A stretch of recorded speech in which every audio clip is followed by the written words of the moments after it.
Welcome to today's live stream on International Autonomous Vessel Testing, Reality versus Requirements. The session is organized by Michigan Economic Development Corporation and Business Finland. This is one of the many ongoing activities between the state of Michigan and Finland. I want to take the opportunity to advertise another stream that we're hosting. It's a lecture series on the latest technology and innovations in the maritime industry. It's organized by the University of Michigan and VTT and Aalto University in Finland. It's really interesting. I'll send you the link after this webinar, so you may want to check that out as well. My name is Petra Söderling. I work for Business Finland. I'm stationed in the US, and my role is to help US businesses and research institutes to find collaboration projects with our Finnish colleagues. Before we get to the day's agenda, I just quickly want to go through house rules. Everyone online is muted, but you can ask questions via the Q&A chat function on your GoToWebinar platform. You can type in your name, or you can ask a question anonymously. Even if you put your name there, at the end of the presentations, when I take the questions, I will not read your name. I will just read the question. So you don't have to worry about your name being mentioned. The session is recorded, and the recording will be sent out to you a couple of days after this webinar. Today we have two speakers. They both will be speaking for about 10 minutes, and after the two presentations, we'll start taking the questions, and we'll try to wrap up in about 45 minutes or so. All right, let's get started. The discussion today will cover topics such as the main technological aspects of autonomous vessel testing, the status of available technologies, how to approach expectation management, and how the ecosystem approach that we're showing you today helps to support success. Our first speaker today is Mr. Travis White. Travis, if I can ask you to turn on your video now so we can see you. Mr. White is there you go, research and learning. He is a research engineer and relief captain of research vessel Agassi. He is responsible for administration of both the Marine Autonomy Research Site, MARS, and the Smart Ships Coalition. He also was the lead mechanical engineer for DARPA-funded autonomous surface vehicle program to increase survivability of unmanned vessels in high sea states. He has completed National Science Foundation's Innovation Corps training as a team lead on technology commercialization project for an autonomous next generation vehicle. He's the co-founder of Superior Marine Products LLC, doing business as ProNav Marine. Mr. White has over 10 years of experience as a licensed captain on the Great Lakes, with expertise in navigation systems, marine electronics, mechanical systems, and maintenance, repair, and operations. So we are very excited to have you here this morning, Travis. So let me promote you as a presenter so you can start sharing. Okay, thank you. Thank you, go ahead. Okay. Everybody see my screen? Yes.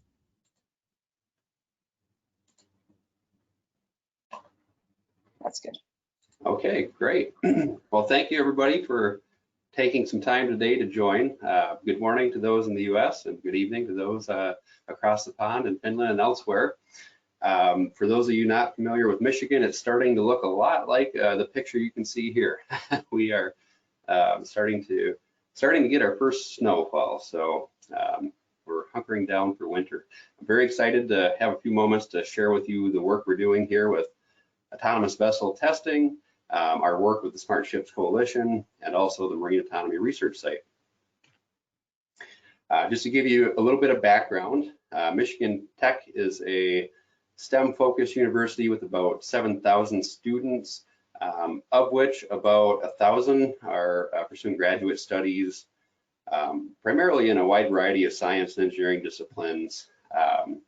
And as a part of Michigan Tech, the Great Lakes Research Center, where I work, which is the picture on the bottom here, our facility was constructed in 2012 in partnership with the state of Michigan in order to provide laboratory space and supporting staff to focus on interdisciplinary research across many different academic departments on campus, with kind of the common thread being the marine environment and the Great Lakes in particular. So our research is very broad. It spans from topics like environmental sciences to coastal hydrodynamics and modeling, remote sensing, and of course, marine autonomy, which is the topic for today. And our facility, the Great Lakes Research Center, is sort of a hub for marine resources, including a fleet of research vessels, which you can see in the picture towards the bottom. We have subsurface vehicles, ROVs, weather buoys, and other technologies that we bring to bear to support projects and collaborations with our researchers and partners. At the Great Lakes Research Center, we work on projects across a wide variety of topics. So the marine autonomy is just one of many, but a lot of them are kind of interwoven themes and closely related. A lot of our work is typically funded from state or federal agencies, but as well private industry. And Michigan Tech has a very strong connection with industry to help solve some of their research needs, as well as workforce development needs by providing scientists and engineers. So a little background on the Smart Ships Coalition. Back in October of 2017, a resolution was signed at the Conference of Great Lakes and St. Lawrence Governors and Premiers, calling for collaboration between the Great Lakes Marine Autonomy Coalition, we called it at that time, and the Norwegian Forum for Autonomous Ships. This launched the Smart Ships Coalition, which is a broad stakeholder community. It includes scientists, policymakers, resource managers, entrepreneurs, navigators, engineers, educators. So it's a very broad coalition working collaboratively to apply autonomous technologies to improve what we do in and around the marine environment, to make our work easier, more efficient, safer in certain ways, and basically to advance new technologies that have a lot of potential benefits, to marine and maritime users. So most of our work does focus here in the Great Lakes and on the U.S. coast, but we are really striving to do our work with the Smart Ships Coalition in partnership with international partners and leaders such as the Norwegian Forum for Autonomous Ships that was involved at the launch, Transport Canada, Finland's OneSea ecosystem. So we're very excited to have the opportunity to be sharing this with folks from very broad and different parts of the world here. So here's a quick look at what our membership looks like currently. There's no cost to join the Smart Ships Coalition as a member, and what the membership provides is the opportunity to participate in working groups focused on key issues pertaining to autonomous marine technologies. It's an opportunity to be involved in giving input and feedback and influencing policy that might be coming down the road for autonomous marine technologies. Oops, it looks like my presentation has paused here. Try to restart this. Yeah. Is that back live? Back. Okay, good. And then in addition, basically we're looking at, assessing new technologies and sharing information about them. So, disseminating information is also one of our goals, as well as sharing some of the research that we're involved with here. And then lastly, we also hope that we can host and facilitate periodic meetings and workshops with our stakeholders. And we're very much looking forward, like everybody, to getting past the COVID, where we can have events back here on campus and welcome, our partners here to see what the Mars test site looks like, and also to really get down and work at a working level with some of the working groups that I had mentioned. So vessel digitization and automation and all the related technologies have matured significantly in recent years and become really readily available as off-the-shelf tools in many cases. On the slide here, you can see examples of a lot of the types of products and vehicles which our folks here are very familiar with. You know, so up to this point, we've done a lot of work with the smaller autonomous platforms.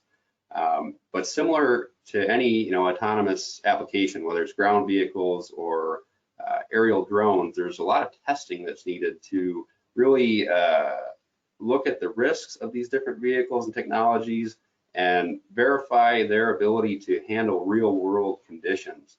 And that's a real key point for the Marine Autonomy Research Site is real world conditions. That includes interactions with other vessels, compliance with existing maritime regulations, understanding the amount of oversight and control for these different types of vehicles that's needed for safe and efficient operations.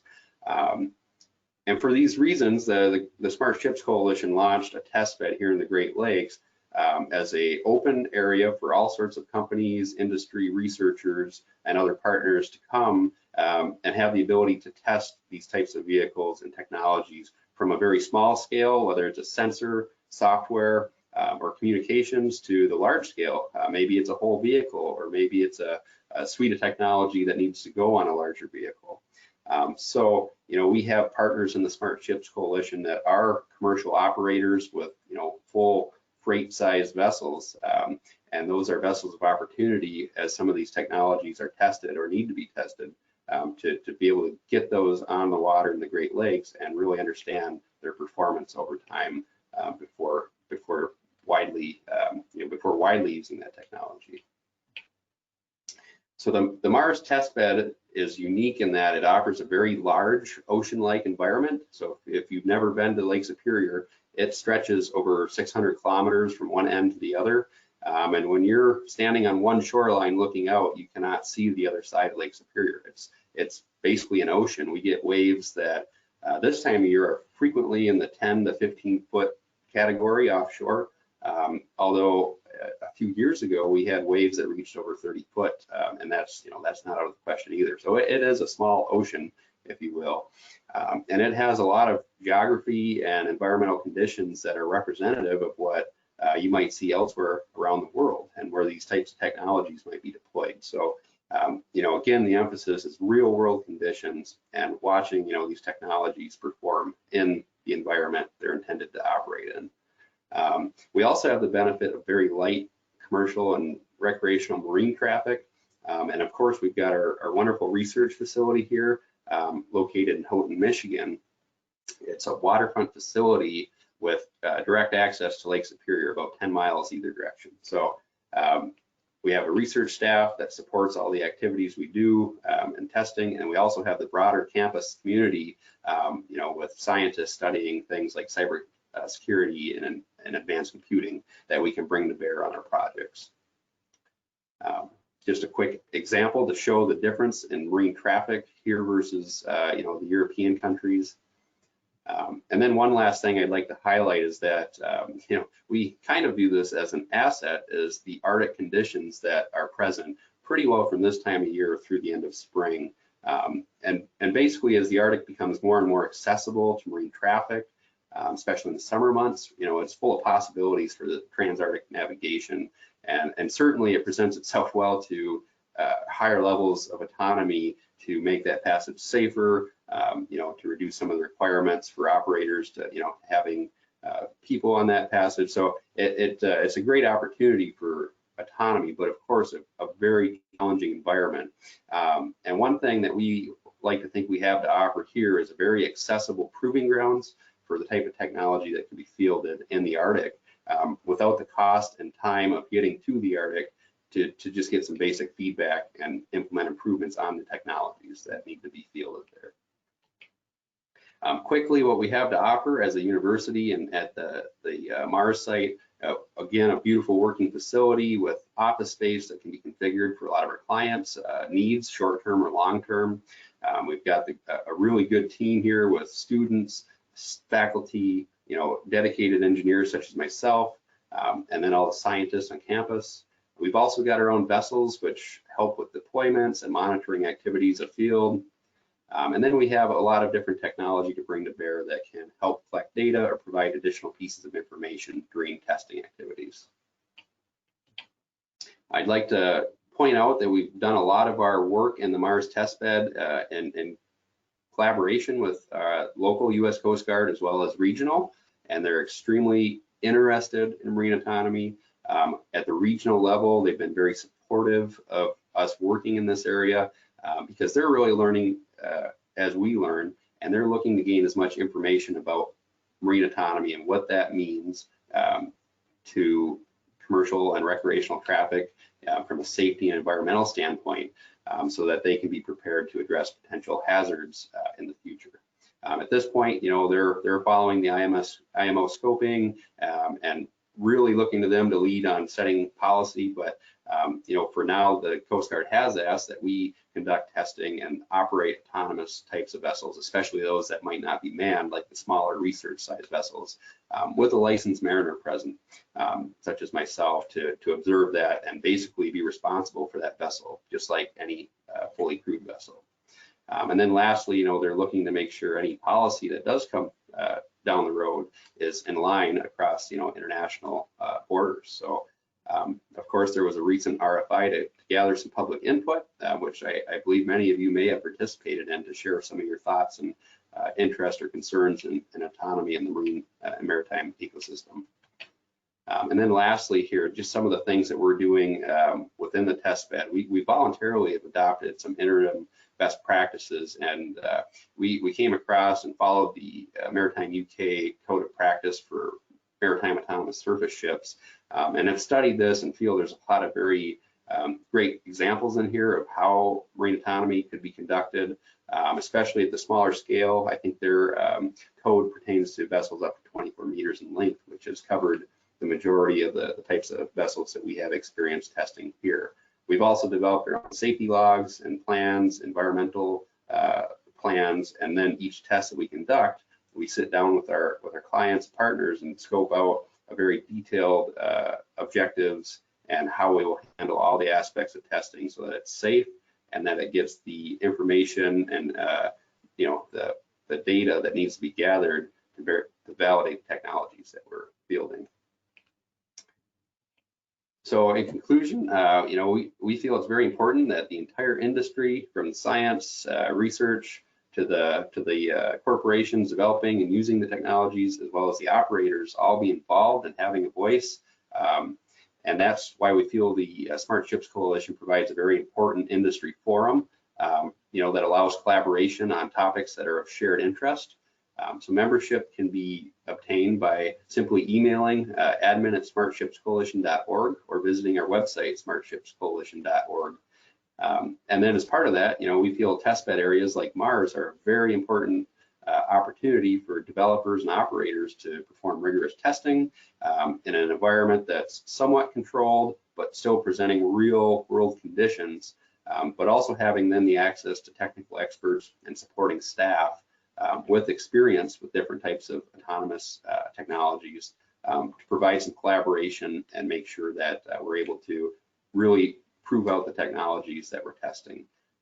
There's opportunities to collaborate with other researchers, government, and other industry partners, or also with our location being very remote, there's certainly the opportunity for very discrete testing, you know, and confidentiality if required for technologies that are more sensitive or early on in development.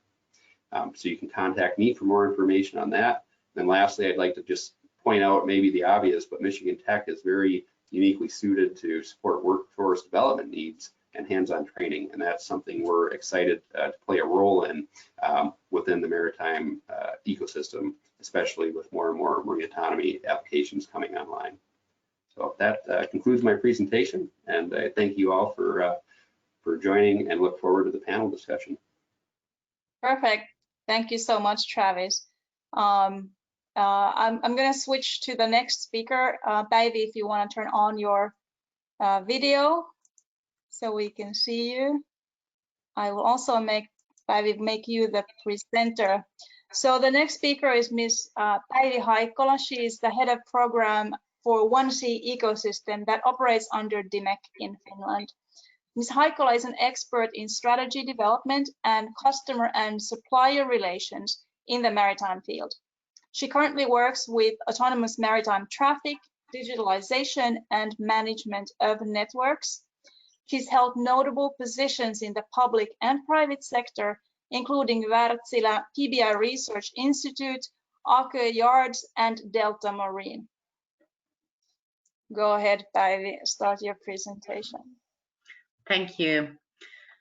So, although I'm going to start today with a staged picture with an actor in it, I just want to, at this point out that what you're going to see today for the rest of the presentation is going to be the real thing.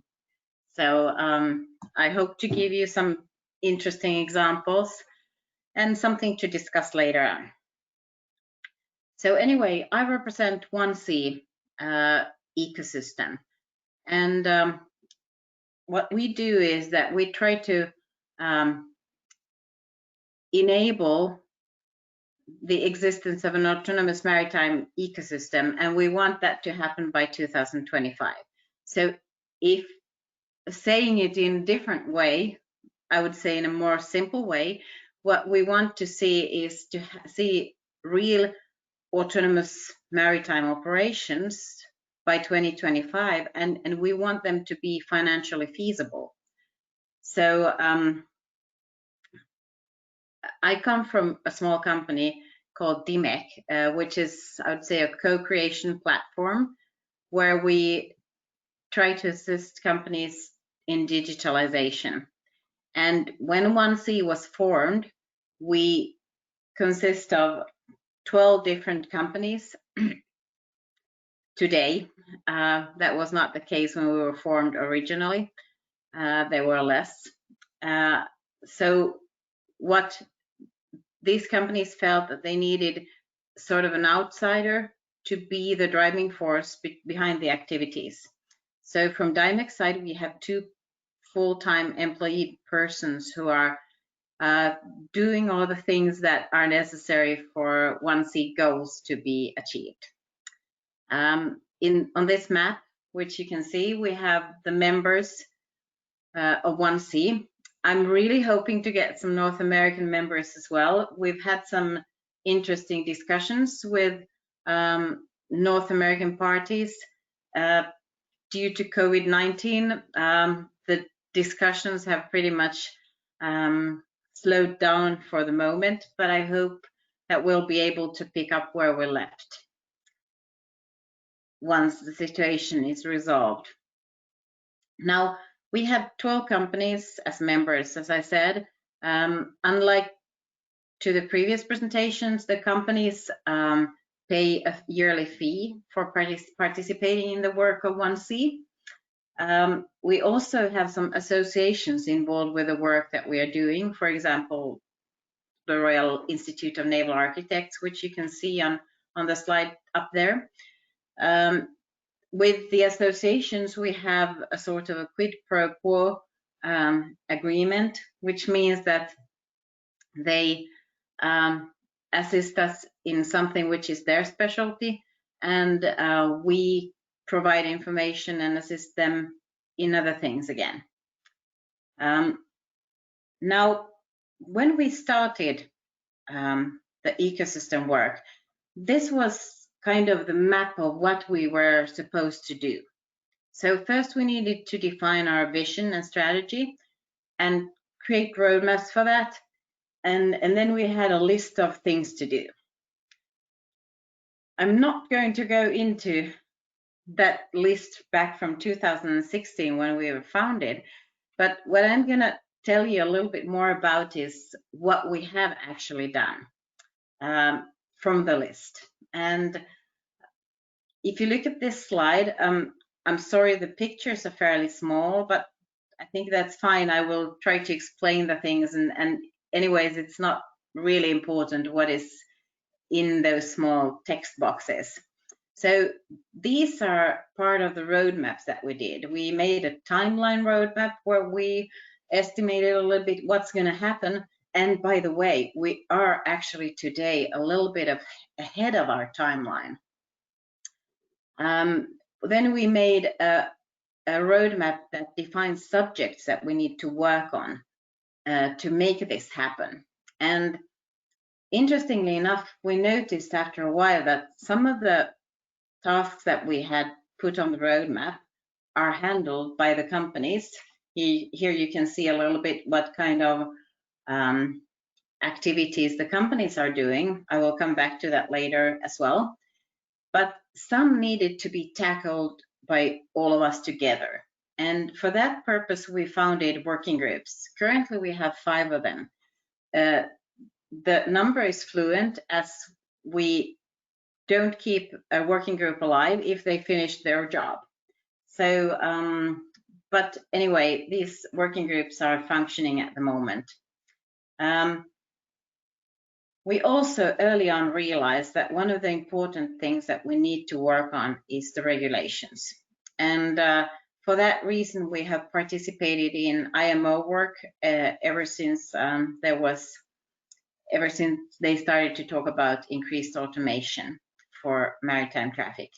We have, through flag states, provided some documentation for the IMO work, and we also tend to be present there, and we have given some presentations there. In the previous presentation, the test site in Northern America was introduced. We have also a test site on the coast of Finland, which is available to anybody wishing to do some testing there. We also initiated some research programs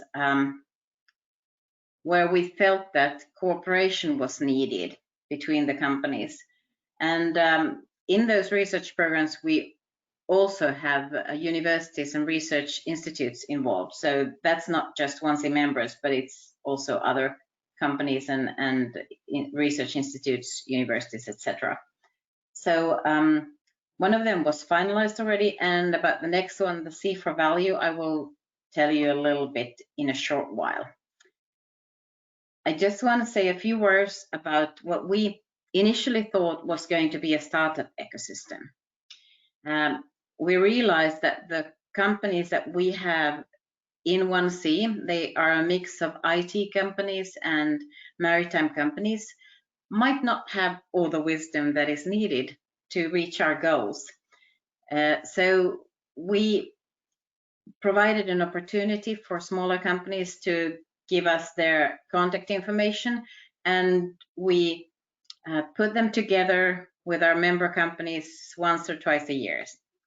And these activities still continue. Nowadays, we call it more an intelligent network, because we realize that there are really big companies as well who are not maybe used to working in the maritime environment and who feel that this is a good way to approach the business of autonomy. But back to those research programs that we have initiated. So as I said, we had one that was already finalized, and this C for value started, we received funding for the first stage, which is actually the middle one here, Smart Fairway Navigation, early 2019.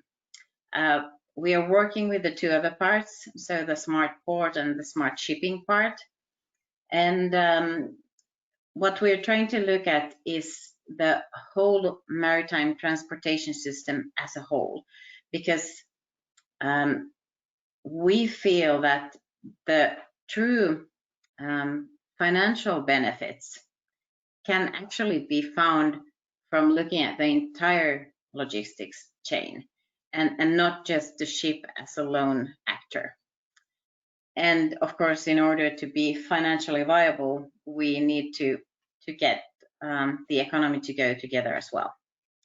Now, I promised a few examples. This is supposed to be kind of a timeline in comparison to the original roadmap that we did. And you can see there a few demonstrations that have happened. So this was in Denmark, in the port of Copenhagen. There was remote operations. There were also remote operations early in 2017 in the North Sea, and actually a vessel was remote operated from San Diego. That was something that Wärtsilä did back then. The first products by the companies were also launched already in 2017. So ABB actually was the one who got out in the market first with a situational awareness product. Then fairly soon, Rolls-Royce and Kongsberg, which are now together, followed. We've also seen very interesting auto-docking demonstrations where we have ferries in Norway which are being autonomously operated and autonomously docked. These ferries go between one side of the fjord to another one, so it's a very, I'd say, an interesting business case. Also in Finland, there was a demonstration, again, a road ferry that happened. These happened in 2018. IMO gave out their interim trial guidelines, and one of our members, MTI in Japan, were the first ones, or actually NYK was the first one to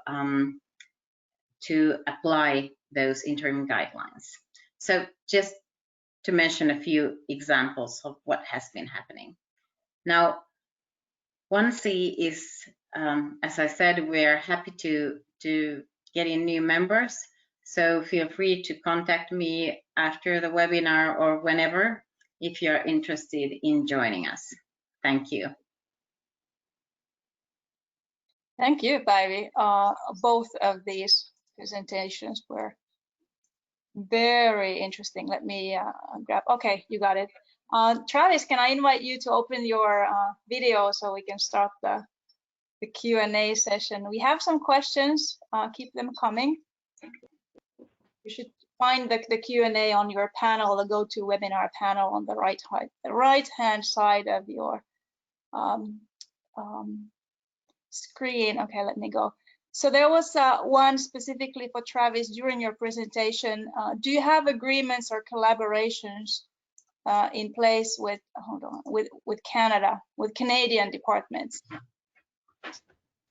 So we've been working quite a bit with Transport Canada.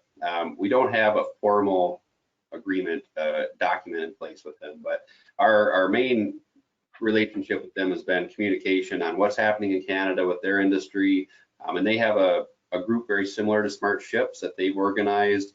At this time, it appears it's more, Canadian industry participation, but we're encouraged to keep up to speed with that. So we have been, but no formal agreements in place. Our goal is to make sure that as they develop, whether it's policy or new technologies, that we keep that information flowing back and forth. That's the #1 goal at this time. What about, Travis, you mentioned in your presentation, you're in the Great Lakes region, but you said you have some projects ongoing with other regions, and you kind of said they're confidential, so you can't really talk about them. What about, being able to do testing with in different environments, such as the Gulf Coast, for example, the oil and gas industry, they're using a lot of autonomous technologies. Is it possible through your organization to do testing in other North American regions as well? That's definitely possible. Our team travels, so if that's kind of the case, if it's a matter of, some specific testing where our team has some expertise where we can come and work at a facility or a location where maybe there's a vehicle or a vessel there or some technology, if we have the expertise that can complement, whatever goals that corporation might have, we certainly can travel. In terms of the marine autonomy, that's not something we've done a lot yet, but we're very open to it. The oil and gas industry in the U.S. has been very early adopters of the types of vehicles that I showed on our slides. You know, and I think one of our goals is to see some of that technology, you know, that industry's been using for some time, you know, working its way into other areas as well, such as the Great Lakes. Our Great Lakes coastline is longer than either the Atlantic or Pacific coastline, but yet we kind of lag on some of the adoption of the technology. So one of our goals too is to bring some of that knowledge here in the Great Lakes area also. But certainly we're open to that type of opportunity to travel and get out and see different environments. Yeah, let's talk about the geographies a little bit. Päivi, I'm going to ask you as well. On your slides, I saw a lot of North European locations mentioned.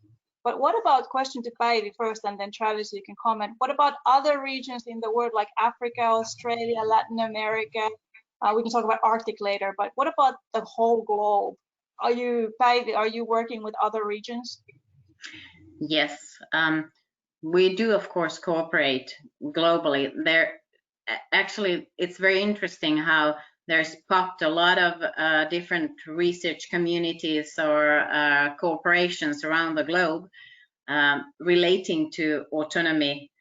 We see them in China, South Korea, not so much, to my knowledge, in South America or Africa, but still a lot of these cooperations can be seen. And we do try to cooperate with as many as possible. I think many of these are research-based or research-oriented. And in those cases, I think we are a little bit different since we are completely company-based. So in some ways, we have to act differently. But I think the cooperation does not need to know any borders. And for us, anything that advances autonomy is positive news. So basically, we're really happy that people around the globe are taking up this technologies. Travis, do you want to respond? Yeah, my response is very similar, that autonomy is a global topic, and that we're very, you know, our goal is to advance it, not just here, but globally. So, you know, the whole idea was starting a test bed here in the United States. You know, certainly part of that came from looking at what some of the early leaders like Finland and Norway had been doing in their areas, and seeing a need here to make that same type of opportunity for testing and collaboration available, you know, to make it accessible. So some of our faculty have been to Norway to see some of the demonstrations and testing there, and participate in the industry events. And that's very informative to our learning process and sharing of information globally. But also, you know, we do get approached by international organizations. So we did just had a great discussion this week with a business accelerator in Israel that's maritime focused, and they're very interested in learning more about how they can be connected with some of the resources to test and to you know, different environments, I guess, to apply their technologies. You know, so one example that came out of this is possibly taking some of the technology one of their startups has and seeing if it could be introduced with some of our commercial operators in the Great Lakes to get some real data, you know, underway. And there's no reason that couldn't also be happening, you know, with Finland and Norway and elsewhere. So. Okay, I have tons of detailed questions on the technology. So let's start taking those. Where's the data stored from the tests? Do we train vehicles using simulation and fabricated data? Are AI models used in vehicles? Travis, if you want to continue, and then Päivi, you can comment. So a lot of, with our testing, you know, we look to our partner, if it's a corporation, you know, private industry, we kind of look to them to manage a lot of their data just as they normally would. You know, so we may have access to that in certain ways, or maybe restricted in certain ways. But as we're collecting data, we would look to work with them on whatever protocols they have in place to maintain the security of that. And then with our own internal projects, you know, we manage the data that we collect on our own, you know, the projects that we initiate. such as a project we did with DARPA. So there's a certain level of data security concerns there, and we're meeting all of those. So we have some protocols in place to help. You know, if it's a startup approaching us that has data concerns, but they're not able to manage it, we can help set up a secure, you know, SharePoint type of access so that that data is available and you know, there's no concerns of where it's at. Thanks. Päivi, do you want to comment on data storage? Yeah, the tests that are done within OneSea are normally done by the companies, and they are of course then responsible for the data storage as well. And this is an important question because it's one of the, let's say, security things that they need to get in place. Definitely an important point, but this is handled by the companies. Normally I have to tell that even if I would know how they do that specifically, I would not be allowed to tell you because that would mean compromising that security. Yeah. So both of you mentioned startups. So you have the established companies, you got all those great logos on both presentations, but you're both working, you know, with innovative grassroots things that pop up as well. But there is a question, do you have any gaps? Do you see any gaps in technology or resources that need to be added to your teams? Are you specifically looking for something? Päivi, you can continue as you have the mic, and then we move on to Travis. Yeah, well, to be honest, some of these that I'm going to talk about are companies actually that we are already in discussions with. But as I said earlier, we want to look at the whole maritime logistics chain. And if you look carefully at what we had on the map, we don't have a big harbor in there yet. So this is one area where we would like to have the harbors in OneSea as well. Also, I think we do have ship owner representation through MTI from Japan, but I think we would want to widen that. And from our point of view also, we want to widen the knowledge geographically. So as you noticed, there is a lot of focus in Northern Europe. We feel that we want to get the other parts of the globe involved in the work as well. Travis? Yeah, no, that's a great. So thinking about the question with startups, I think that is one of the challenges is for the smaller companies to approach, you know, a test bed area and understand what the process is to get engaged and what the costs might look like. You know, with larger industry partners, we work with them all the time across many different disciplines. So we have existing relationships with those companies, and this is just another opportunity where Michigan Tech can support different types of needs. But with the smaller companies, a lot of times there's the reservations, you know, the entrepreneurs who are concerned with guarding their ideas. So I think making some resources to communicate to those startups and let them know that we're approachable, that it's an opportunity to get some very constructive feedback on their projects in a way that doesn't compromise their information or their proprietary technologies. And one thing that Michigan has recently done through Planet M is initiated a testing grant that's really geared towards, you know, earlier stage companies, and they've provided some funding where a startup can apply. The Mars test bed can review their application to test something, and if it's a good fit both ways, we can award them a grant to help cover some of their testing costs to get their technology into the test bed. And I think that's a great area or a great opportunity working with some of the smaller startups is to just offer some small resources to get that relationship started. Okay, last technical question. Travis, this comes to you first, and then Päivi, you can comment. Does blockchain play decentralization or decentralization major role in the supply chain logistics as you're creating new platforms? Oh boy, that's a great question. I'm not the best technical expert to answer that one, but I could certainly maybe try to direct that question to somebody at Michigan Tech that would be able to. Okay, back to what I'm talking directly. on decentralizing. Yeah.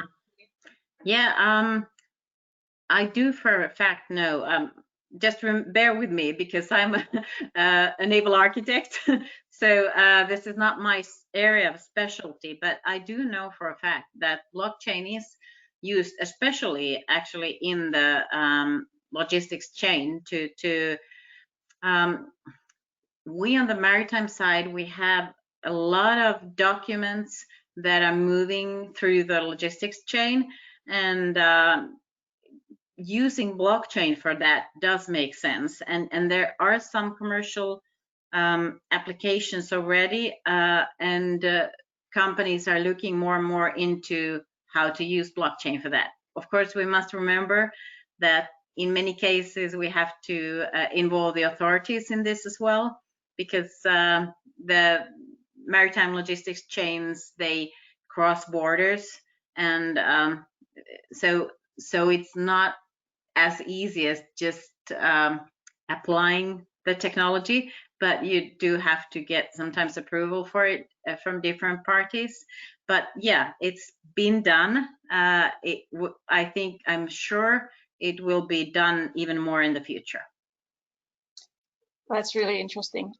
Okay, let's move on to, we need to start wrapping up soon, but the title of the whole session was Risk versus Reality. And there's a really nice question and a comment from the audience that I want to read out.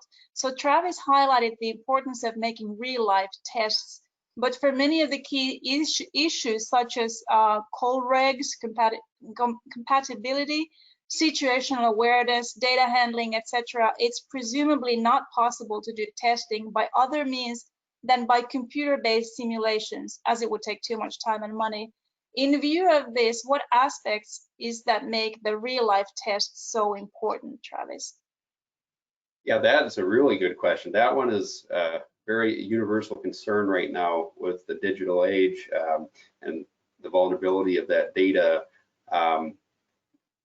One thing that we're doing from a testbed perspective, it's not a hands-on test, but we're facilitating an event called Cyber Boat Challenge with MEDC, the Michigan Economic Development Corporation.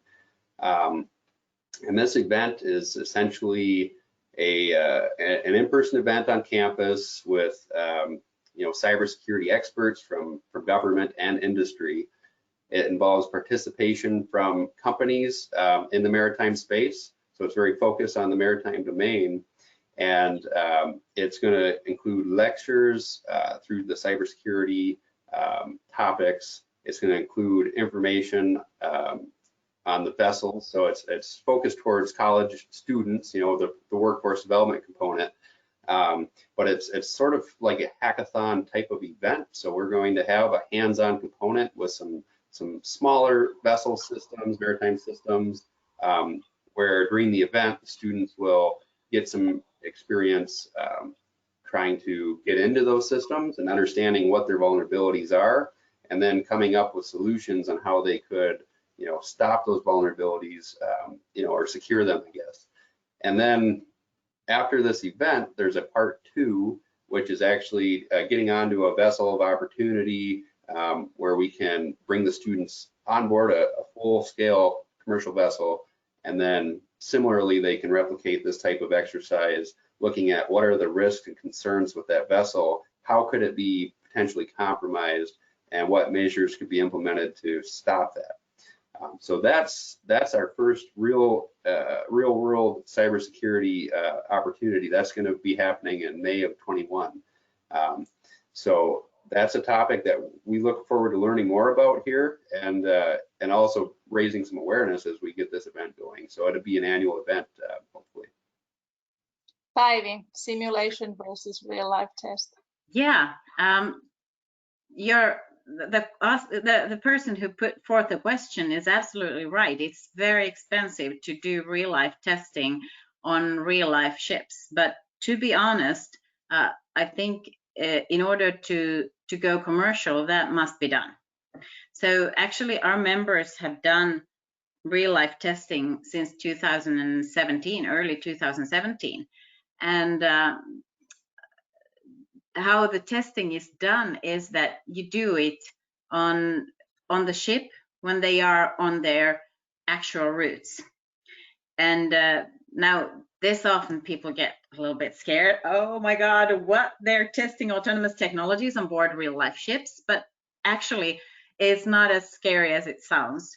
We currently employ autopilots on board ships. These technologies are more advanced. We use dynamic positioning as a basis, and that is a technology that goes back 20 something years. What we do when we do test these technologies is that we have the crew ready on standby all the time. So they are in their places just as they would be if we would be using autopilot. Except we're just using more advanced technologies. And then we're testing them and we're seeing how they work with the call regs, the situational awareness, what happens. And so this is quite possible with current regulations. And I think it's also necessary because we need to have a lot of data in order to make sure that these technologies are safe, and also to kind of, it's also, I think, very important to see how the humans interact with these technologies, because we mustn't forget that when we're talking autonomy, this is not at all the same as unmanned. So we will have people on board the ships still in the future, and they will need to be able to deal with these technologies. Thank you. More, well, okay, very quickly. Very quick, I'll just mention we met some folks here at MIT University who are doing some really fascinating work in the simulation area for basically navigation maneuvers and decisions relative to the call regs. And they're validating all of that both through simulation, but also on the water in sort of their own small test environment with small vessels. So that might be one connection to look out to in terms of further information on the how we're simulating. And I think we're hoping that we can work closer with them on that area too. Excellent. We need to wrap up now. Thank you so much. We could have continued for a long time, I'm sure. There were a lot of questions that we didn't answer. We can take them offline. Thank you all attendees for logging in today. Thank you our speakers. I may want to wrap up by saying we heard from both test beds, we heard a lot of similarities. We heard some differences as well, but the message from both locations, what I heard was it is important to do testing. It is important in order to create these systems that are that tackle the new opportunities that we share, the Arctic routes, for example, environment sustainability. We didn't go into that, but we share the same concern. We know that technology can help there. So everyone online, please get familiar with the offering on both of these test beds so you can make educated decisions on your path forward. Thank you very much, everyone, for attending. Have a good day and good evening. Thanks. Thank you. Bye.